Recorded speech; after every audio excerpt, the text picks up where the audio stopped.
financiera y criptomoneda. Vamos a hacer un balance a partir de la fecha de inicio, que se supone que es el 20 de febrero, pues a un mes y a 2 meses, que estaríamos a 24 de abril, pues de lo que había pasado en los mercados, los diferentes mercados, comparado con lo que pasó en su momento en la caída de Lehman Brothers y con lo que pasó en el mercado después de la caída del 11 de septiembre. ¿Vale? Fijaos, por ejemplo, que la renta fija, pues aquí ha subido, ¿vale? Subió la renta fija tanto el corto plazo como el largo plazo, mientras que en el 11 de septiembre subió, pero bastante menos, y en lo de Lehman Brothers, pues cayó. La siguiente, a un mes. Esto estamos hablando de lo que pasó exactamente el 20 de marzo. ¿Vale? El oro, que es otro de los drivers que a todo el mundo le encanta, pues subió después de ambas crisis, después del 11 de septiembre y después de la caída de Lehman, y en esta, pues ha bajado a un mes desde el 20 de febrero al 20 de marzo, 19 de marzo, la caída es del 8%, medida en dólares. Y luego en la renta variable, en las bolsas, todas las bolsas, desde la americana a las bolsas europeas, incluida también la bolsa mundial y el Nikkei, pues el Nikkei de Japón, fijaos cómo el promedio después del 11 de septiembre al mes estaba ya prácticamente recuperado, incluso algunas por encima. En la caída de Lehman a un mes cayó el 18% y en esta ha caído de media un 32% entre las diferentes bolsas. O sea, me parece una caída súper fuerte, ¿vale? Una caída bastante potente. Entonces, aquí en este caso tenemos caídas muy fuertes de bolsa, caída de bonos y subida de renta fija. Si nos vamos a la siguiente comparativa, en la cual estamos viendo pues 2 meses, ¿vale? Hoy 22-23 de abril. Aquí hacen ya un análisis un poquito más exhaustivo, ¿vale? Los bonos americanos pues se han recuperado perfectamente bien, han subido un 14% y un 6% en estos 2 meses, ¿vale? Después de la caída, y en el 11 de septiembre pues también pasó algo parecido, ¿vale? También pasó algo parecido, pero con menos intensidad. O sea, digamos que lo que más ha subido es el bono del Tesoro americano. Hay una revalorización bastante interesante. Esto es lo que ha pasado en el primer mes y esto es lo que ha pasado en el segundo mes. Y esta sería un poco la suma de las dos, ¿vale? Porque creo que es interesante este planteamiento. Después de Lehman, lo que más sufrió fue la renta fija. Y aquí en este caso, fijaos cómo el gobierno sube, pero lo que es la parte de alto rendimiento y la parte de corporativo, pues digamos que está peor. Evidentemente, bastante mejor que en el año de Lehman, ¿vale? Posiblemente haya tenido que ver pues la inyección de dinero del Banco Central Europeo y sobre todo la inyección de dinero de la Reserva Federal.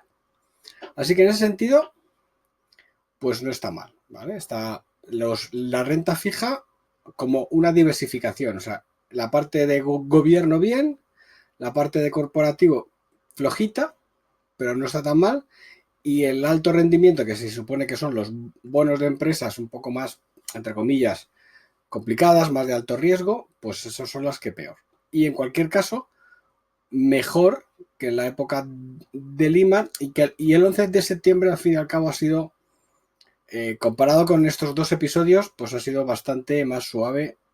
Lo que en su momento fue una catástrofe, ahora ya parece bastante menos catástrofe.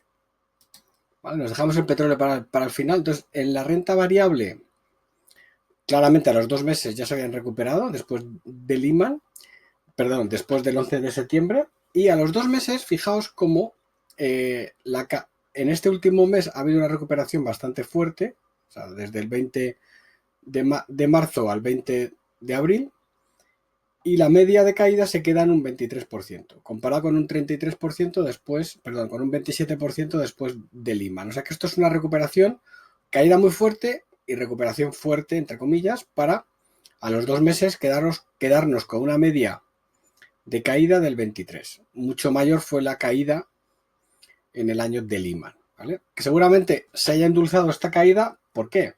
Pues por lo que lo que vimos antes de los bonos del Tesoro americano, pues esto mismo lo podemos aplicar a las bolsas, la inyección de dinero.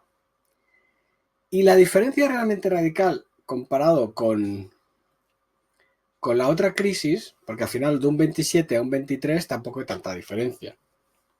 Entonces, ahora ya hay lecciones aprendidas después de Lehman que han hecho pues que se meta, digamos, dinero antes de lo que se metió en el momento de Lehman.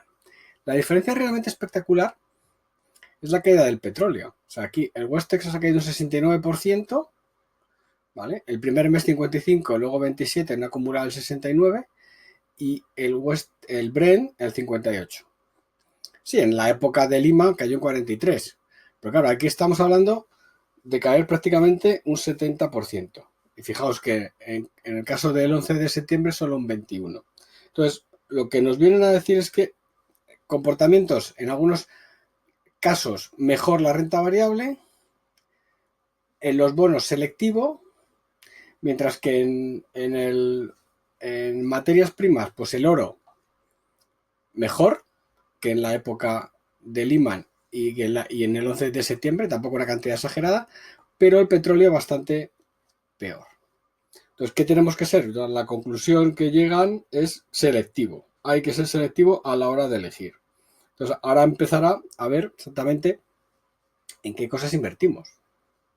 Yo creo que el análisis es muy interesante, es decir, caídas bruscas, recuperaciones fuertes también selectivo, y el petróleo es el más pena. De todos, fijaos que en este último mes, desde el 20 de marzo al 20 de abril, el que todavía acentúa la caída es el petróleo. Entonces, hombre, nos viene a decir también que seguramente sea el fin del reinado del petróleo, como materia prima estrella.